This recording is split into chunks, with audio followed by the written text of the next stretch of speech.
Hey there, hi there, ho there. Good morning, everybody, and happy beginning to your week, whether it's morning, afternoon, evening, wherever you are in the world. Welcome back to the Drones at Dawn podcast. I'm Dawn Zoldi, your host, and thank you again, Interdrone, for creating this podcast and giving us this opportunity to engage with everybody. So, by the way, it's live, right? So get in the chat, ask your questions, make your comments, give us positive encouragement. We absolutely love that. So this is the end. We are rounding out our safety and security month, and there's no better person to do that with when you're talking about safety than Major General Retired United States Air Force, Fred Roggero. So Fred is the CEO of Resilient Solutions Ltd. And when he retired from the United States Air Force as a two-star general, he was chief of the Air Force Safety Office and the entire program for the entire department. So welcome and good morning, Fred. Thanks so much for being here with us. Good morning, Don, and thank you very much for having me on, and thanks very much for Interdrone for their support as well. Fred, I know you would agree with this, obviously, given you've built your entire business model around safety. There's really nothing more important to talk about in the drone industry than safety, because this is why we have regulations, right? It's really the keystone of all of aviation, but particularly in unmanned aircraft. So can you tell us a little bit about your background before we jump into the safety specifics? Oh, sure. Thanks, Don, very much for that. Appreciate that. Well, yes, I did about 32 years in the Air Force, and as you said, finished up as the Chief of Safety for the Air Force. So that was aviation, ground, space, all aspects of safety. So the unmanned business is growing, and to get it out there and to get more buy-in by the public on the capability of drones, I think one of the first steps that we've got to do as an industry is really build that safety culture as we're building this new chapter of aviation. And you can do that very easily through safety. And by the way, and I'm sure we'll get into this later, that having a safe program also means that it's going to be a more profitable program as well. Yeah, absolutely. Safety first. And I know we'll get into a little bit later, maybe even deviate from the script about mishaps. Fun fact, when I worked at Air Combat Command for the Air Force, I was one of the people that, as one of the lawyers that reviewed all the safety accident and aircraft accident investigations. And boy, learned a lot about unmanned aircraft and some of the issues there. So great, I think, transition to talk a little bit about, Fred, about what Resilience Solutions does for the drone industry in the arena of safety. Right. Well, we've reached out. We've got veteran aviators that have joined Resilient Solutions and want to still participate in that, in the aviation community. And we thought the best way to do that was through safety. So we do a whole myriad of things for companies, to include startups and Fortune 500 companies that when they start up a drone program, takes them a little while before it clicks that they're actually starting up an aviation program. And there's a lot of responsibility and accountability that goes with that. So many of them understand the importance of baking in that culture right from the start. So we'll go in and we'll take a look and do a gap analysis, if you will, and take a look and see what they've already designed, if anything. Some companies come with absolutely nothing, just an awareness of it, that they have a need for developing, safety processes and a safety culture. And we'll do that gap analysis and show them where they need to go and leave them with a list of, sometimes it's 10, sometimes it's 30 things that they need to do to get started. And then they can pick and choose from that list and see if there's anything else that they would like Resilient Solutions in our background, because we've had government contracts with the Air Force, so we've managed the safety for their Unmanned Aviation Safety Program out at the Safety Center at Kirtland Air Force Base in New Mexico. But we'll take that and then we'll start to build the components that they need. If they need a safety management system program, a model, or if they need tools or trackers to do that, or if they've been in business for a couple of years, we want to see how they're doing and they need an audit to go back and review and to do that safety assurance piece that's in a safety management system, then we can do that as well. So it's a sort of a soup to nuts, if you will. Oh, so much to dig into there, Fred. So let's back up for one sec. So what exactly is the mission of Resilient Solutions Ltd? Well, you know, mission is important, profitability is important, but at the end of the day, if you don't take care of your people, you're not going to be very good, a very good business. So safety is one of those things that looks after the profitability, but more importantly, it looks after the people. You want to make sure that nobody gets hurt. You don't want to be damaging your equipment and costing you more money and ruining your brand reputation right in front of the clients in many cases. So our mission is to make sure that you have your business has the tools and techniques required to basically look after your people who are going to look after and execute your mission for you. You know, you were on one of the panels for Interdrone last year in December when we were online, and that was with the Unmanned Aircraft Safety Team. We're going to jump into that here in a second. Sure.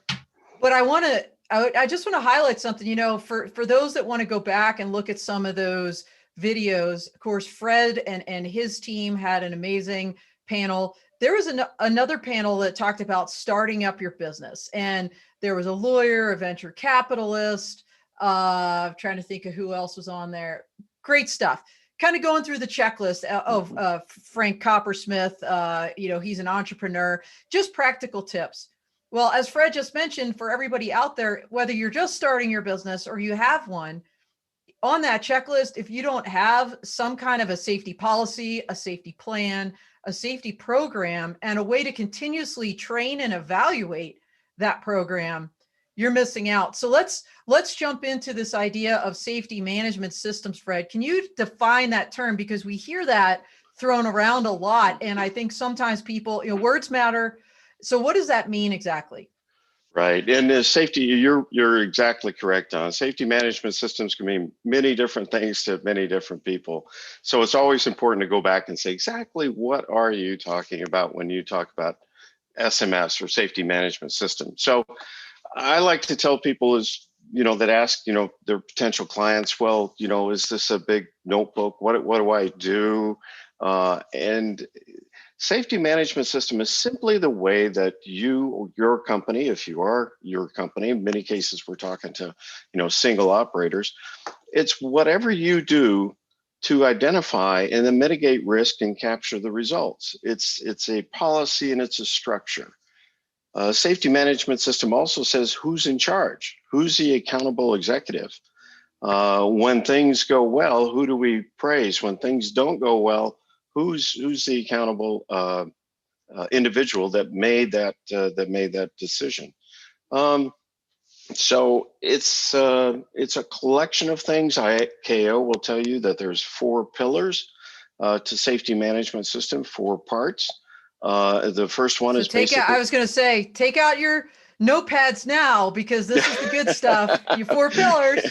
Go ahead, Fred. Okay, yeah, there's 4. 4. So I learned that in the air. Anyways, the first one is policy. So it's to write down from a policy aspect, who is the accountable executive? That's important because who's the person that has the resources that can put in the risk mitigations, that can afford to do that? Do they need to hire another person, or do they need to accept that risk as a company? And to be frank, many startups do. Many startups have to accept a lot of risk. But what's important is that they understand what risk it is that they are assuming.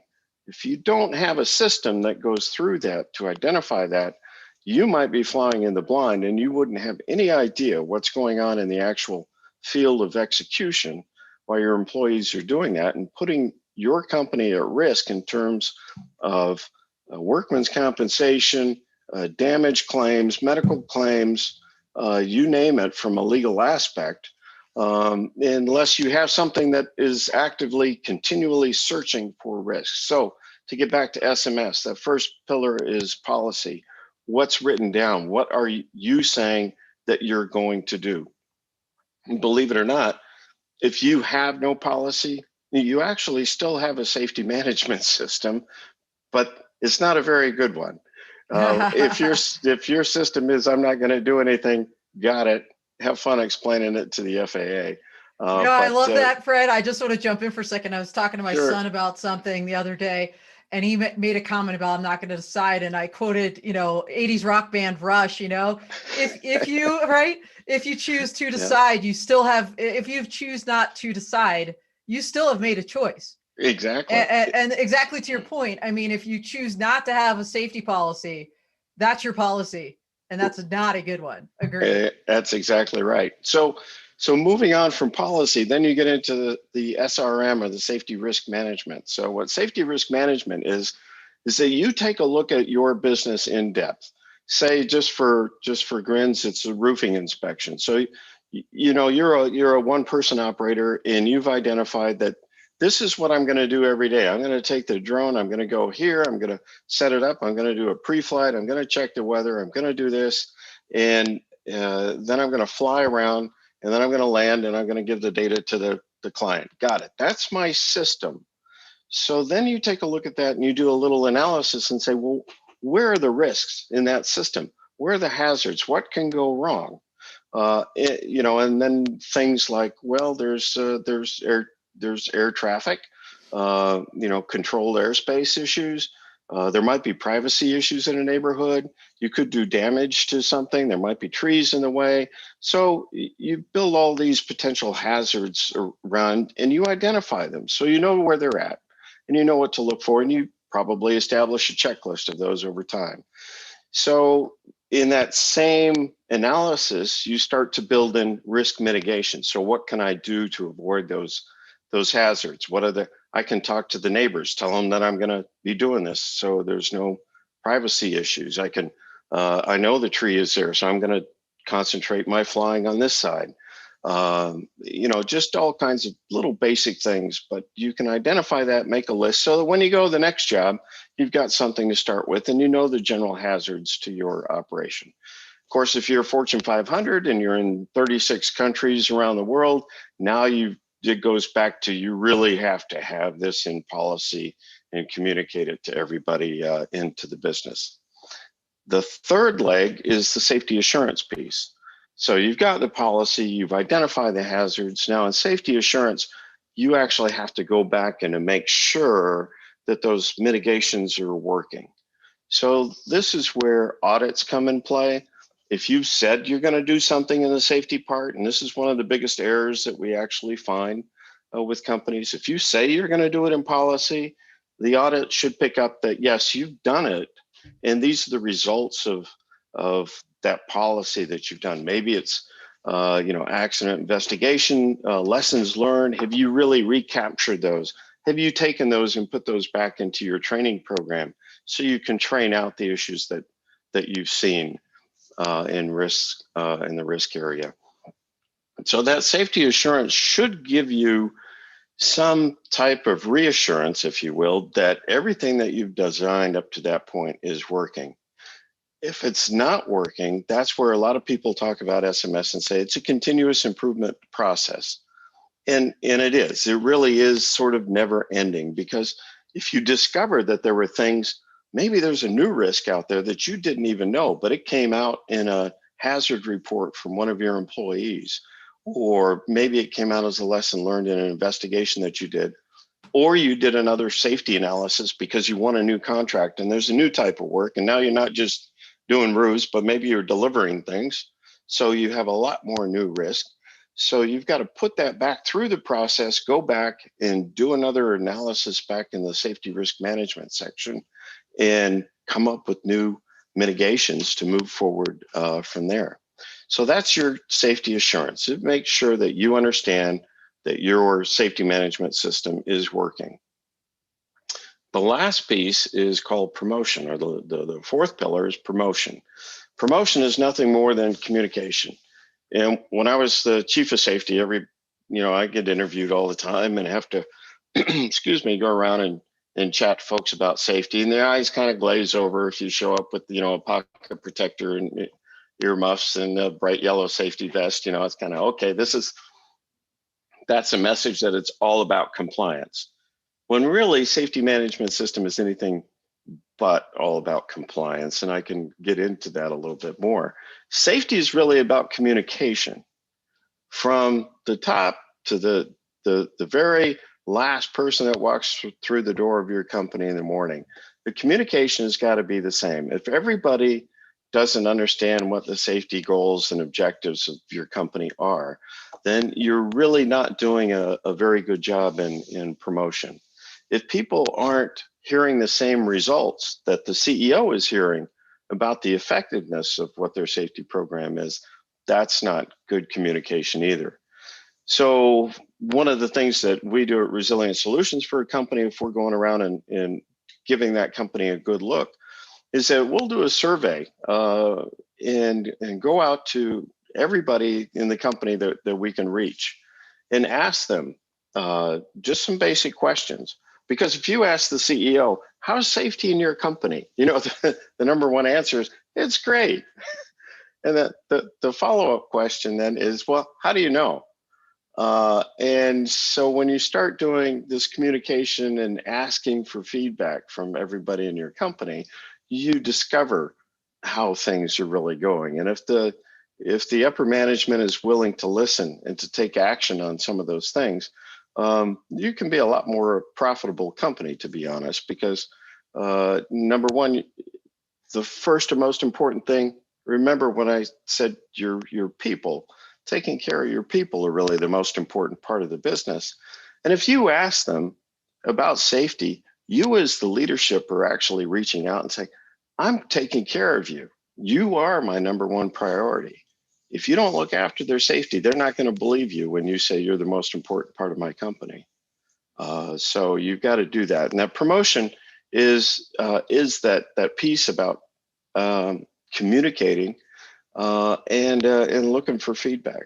And it's not only communicating to your employees, but you have investors, perhaps, if you're a startup, that you need to communicate to on your safety culture and what you're doing and how it's going, good or bad, it doesn't matter. The value is in the communication here in this piece. And you have to communicate to new clients and your current clients too, if you want to retain their business. And once in a while, that communication and that promotion is important too, if you're going back to the regulator because you need a waiver for a special project that you want to do. Having a good reputation, and that's part of that communication and promotion of your safety culture that will get you that recognition and preserve that brand that you have. So there you go. There's your 4 pillars of safety management systems. I love that. It's great, easy to remember because it's 4 pillars. And, you know, really what you're talking about, you're speaking, of course, like a proven, Air Force leader, because, you know, you're talking about communication, and that's at the end of the day, what leadership is all about, especially if you have people working for you, not just keeping them safe, but knowing, you know, communicating with them and letting them know this is how things are going, or getting that feedback. So many times we don't do that. And absolutely right. Safety, just like so many other things in business and in life, you don't plant a flag and say mission accomplished. It's a constant process. And so on the note of promotion, that's probably a great segue to talk for a second about the UAST and exactly what that is. Can you explain to the group out there what UAST is? Sure. The Unmanned Safety Aircraft the Unmanned Aircraft Safety Team, UAST.org, by the way. If you just do UAST, I think you'll probably get the Ukrainian American Society or something. But so it's got to be the whole thing, if you like. And as you can see out here in this great state of Washington, the sun is just coming up here. But it's a public-private sort of group that has started up. It's co-chaired by the FAA and industry, and it started up in the same way that the Commercial Aviation Safety Team, which has won vast numbers of trophies, including the Collier Trophy, because it pulls together all aspects of the group that's concerned about aviation safety. The Commercial Aviation Safety is usually chaired by one of the airlines and the FAA. The UAST is part of that. There's also a General Aviation Joint Safety Group that's out there, and they really are concerned about the safety of the entire industry and ecosystem. So they kind of, check their baggage at the door and come in to work on this greater good. And there's associations involved, there's manufacturers involved, of course the government's involved, and so are operators. So all those lessons learned in that data is meant to roll into this organization, which then takes a look at, and it's all volunteer. You take a look at that data, and then start putting it into sort of hazard classifications, if you will, and then trying to work up solutions and use everybody's experience so that you can come up to these conclusions that are really safety enhancements.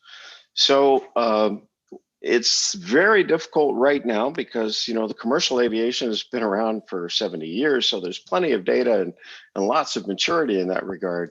In the drone safety aspect, just the culture of our industry has brought together numerous parts. You have experienced aviators, you have engineers who haven't ever set foot except in the back of a commercial airliner in aviation, and you're trying to pull all this together and bring what aviation has already developed over this 70 plus years, so that we're not losing those lessons learned, but incorporating the right ones, the ones that are applicable. Some don't apply, but to pull in those right ones, and then to be able to take that data and to come up with safety enhancements. So I'll just give you an example. One of the ones that we worked on, and I encourage everybody on the call, if you want to take a look at it, go to that website, the Unmanned Aircraft Safety Team.org, and look up SMS, because I worked on a panel with folks from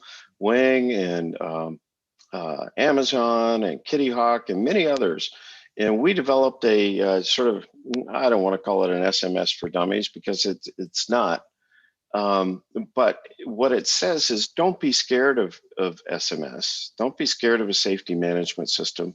Look at it from this aspect. If you're a sole, one-person company, and your operations, you have a Part 107, and you don't really, you're not requiring any waivers to do a majority of your flights, then your safety management system sort of needs to have these components. And there's a list of components on that site that go through, and they're pretty simple, but you can look at that and you can say, yes, that's an SMS. I have an SMS. So when I go to apply for a waiver, to the FAA, which you don't have to do that much now that they've changed the rules here, just started the ops over people in the nighttime rule. I think the nighttime waiver was the most requested waiver, but in any case, if you don't have to use those waivers, then your safety management system can be fairly simple. If there's more risk involved, perhaps you have more employees, more flight operation locations that you're doing on a daily basis, you have more hazards, then you're going to need a few more things and do something else, like keep a written record of hazards and your investigations and your accidents and things like that. And then if you're, into that delivery phase and you move over and you're part of the Wing or the Amazon piece, and you're more like a Part 135 operator, then yes, all of that stuff that you see in like AC 120-92B, that's all going to pretty much apply to you. So there is some great guidance out there. It's available for free. So take a look at that. And that's one of the things that the UAST did by acknowledging the fact that, there's not sort of a standard safety culture out there in the drone aviation world yet. So we've got to speed that process up a little bit. Let's let everybody know what a safety culture could look like. So that was part of the thinking there. I was just going to say, Fred, I definitely encourage people to go to the UAST website, check it out. As Fred said, absolutely free. One of the things, Fred, you mentioned earlier was this idea of ongoing training, right? Never planting the flag, training, evaluation. And, there's lots of different training programs out there. You don't have to make up your own. And one of them you might consider, just shameless plug for a group that I'm affiliated with, because I think they're doing amazing things, the Unmanned Safety Institute. Check out their website and see what they're producing and how it could plug into your company, especially if you have a larger company that is in this space, and then you don't have to create the content because it's already there, and they have certifications as well. It was a great segue though, Fred, because the UAST website, it's a great resource. It's full of best practices. What are some other best practices that you've seen in this arena for safety? Well, yeah, well, one of them is, and we sort of covered it already, is if you write it down and you say it's your policy, it's your company's policy, then do it. One of the worst things you can do is say you're going to do something and then not do it. But if you establish this process, your safety processes first, and you get those baked in early, even if you're a startup and you've got 3-5 people working on the project to develop something that you hope is going to be have 150 locations and operating out of there, that's great. The earlier though that you bake in your safety culture and what you want to achieve through that safety culture as far as a business goes, the easier it is. It's very hard for a company, and I've seen this in a couple of areas where a company has stood up and then they've been merged with another company who perhaps has been in business a little bit longer, and they come with a different safety culture. And then there's another group that comes in. So now you start building, but in the safety culture of the company is defined by location, not by the corporate headquarters, it can be really bad, because then the CEO of the company at the corporate headquarters is only going to see one dimension of the safety and miss out on exactly what's happening out there in the field.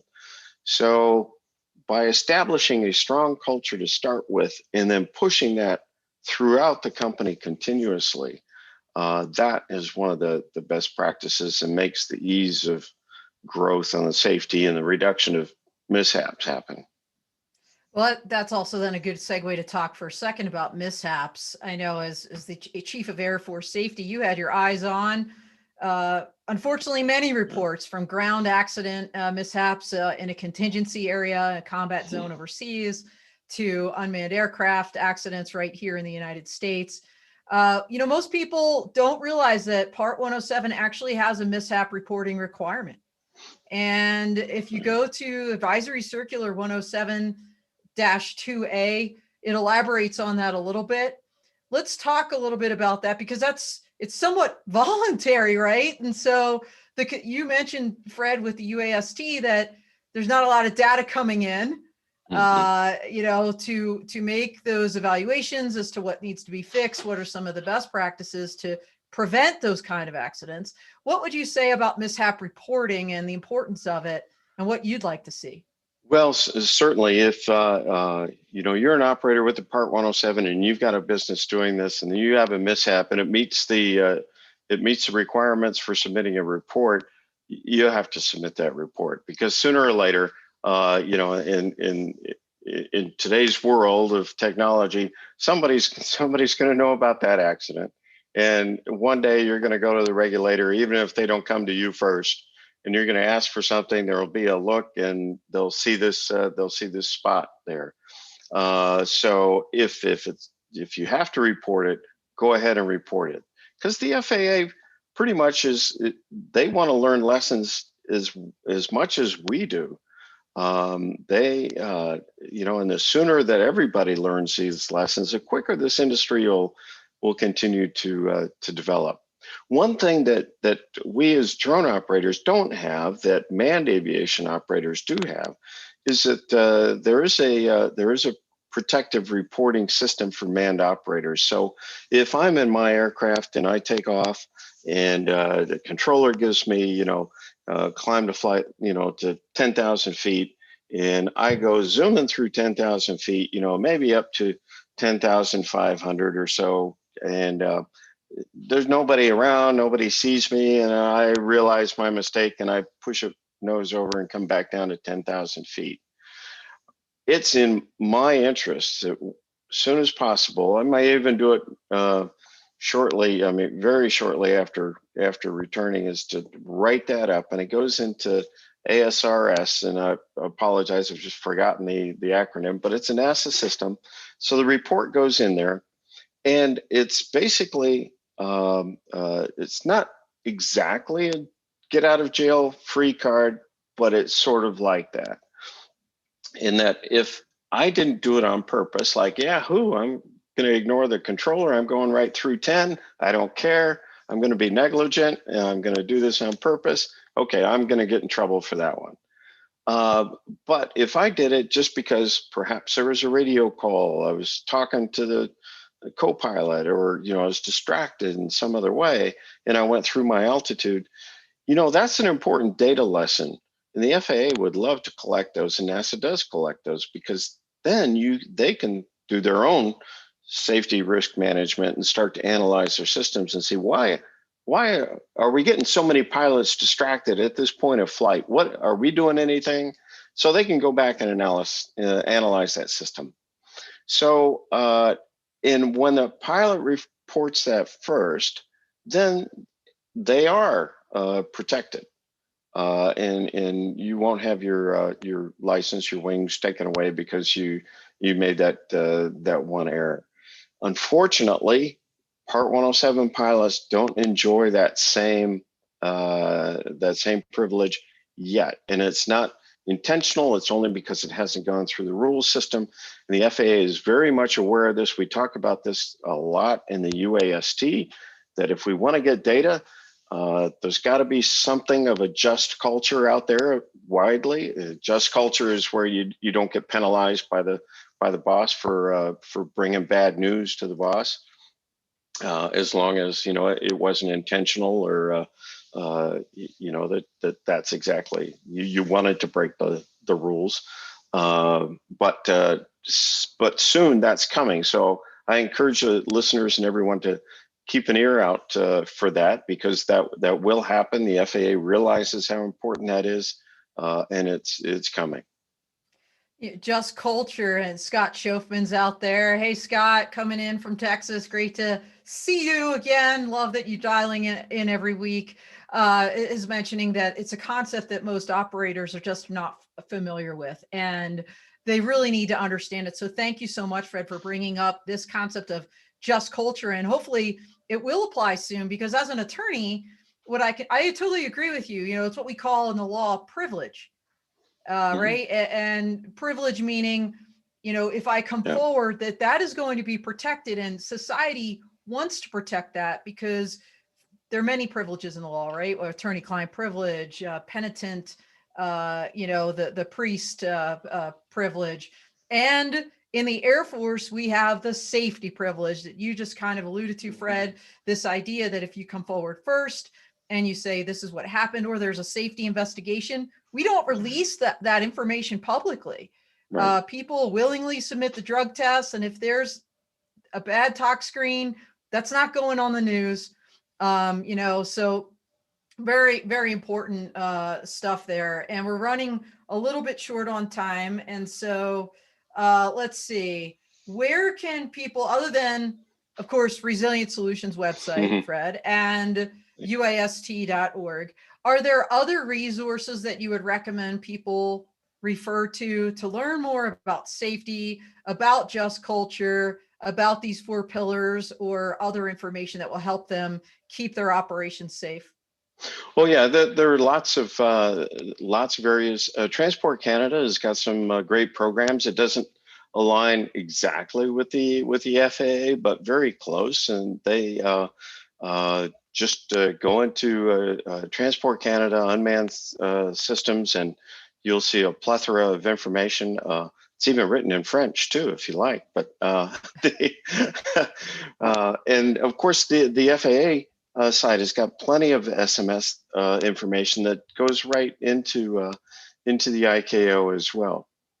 So those are some good areas. And there are companies, as you mentioned, Unmanned Safety Institute, very familiar with them as well, and they have SMS courses. MITRE, University of Southern California, also have SMS courses. But if you keep in mind just that your goal is you want to be profitable if you're a company.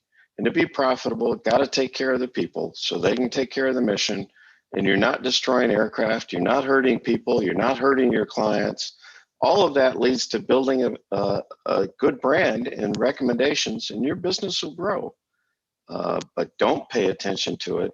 Don't listen to your people, and then you'll suffer the consequences, because you'll never understand the risk that your company is taking on your behalf if they won't talk to you because they're afraid that they're going to get pounded for it. In other words, the anti-just culture, if you will. So you have to be willing to listen. But lots of sources. There are a lot of sources on safety management systems. The theme of today's show is flying blind is not the way to go. That's it. So absolutely. So, and you mentioned Transport Canada, which is actually probably also a great segue into some upcoming things we have going on here. So next week's, and you'll see the advertisement here in a second. Join us next week. First of all, we're kicking off the month of May. It will be a global drone regulation theme. And we are starting with Canada. So you're going to hear from Glenn Lynch from Volatus Aerospace. That company is the largest drone service provider, amongst other things, in Canada. And they are very lashed up with Transport Canada and creating the regulations, including a beyond visual line of sight regulation. They expect to come out, at least an initial one, before the end of this year, which is amazing. And for everybody that is on Clubhouse, or if you're not and you have an iPhone, please join. And join us this Thursday for the first time. We are kicking off 11 a.m. Mountain, the Drone Law Connections Club. And we are going to have a special Canadian guest, and hopefully many Canadian folks that we can bring up to the stage and learn, as Fred just said, what's the safety culture in Canada? Do they have a just culture? Do they, what else are they doing out there? How's beyond visual line of sight going? So join us Thursday on Clubhouse. Join us next Monday here. And of course, you can always come back to InterDrone's Launchpad. Watch this video again. If you didn't get the 4 pillars the first time, go back and listen. Great stuff here. You can also join my Patreon community, and I encourage you to do so. I'm posting up ad-free content, bonus footage, the wisdom of guests like Fred, and my Deliberations by Dawn blog a couple times a week. So would love to have you join that community. Fred, we got maybe 2 minutes to go. 30-second elevator speech. What do you want to close with here? Well, look, if we want to work together and get this drone industry, off the dime and really working out there, it's been a very slow process so far. One of the key things that we've got to do is get the public engaged, prove to them that we're a trustworthy group in how we operate, and that we operate just like the airlines do, which they barely even see because the airline industry is so safe. We in the drone industry want to get to that same point where everybody sort of takes us for granted because we operate safely and can make their lives easier, and it's a profitable industry for us. But if we don't win that confidence in the public, we'll never get to that point, or it's going to be so delayed that we'll be out of business before we can wait that long. So let's get with it. Let's operate responsibly, maturity, and fly safe. And this will be the next really big chapter in aviation, I believe. Yeah, absolutely. So thank you so much. And, to close, one amazing resource, of course, is InterDrone, not just their launch pad, but please join us 10 to 12 August live in Dallas, Texas for the InterDrone Expo and conference event. We are so looking forward to seeing everybody there. I can't wait to meet Scott and so many of you all in person. Finally. So anyway, I think that's a wrap for today. Thanks, everybody. Have a great week, and we'll see you next week. Canadian Drones, maybe on Clubhouse Thursday out here.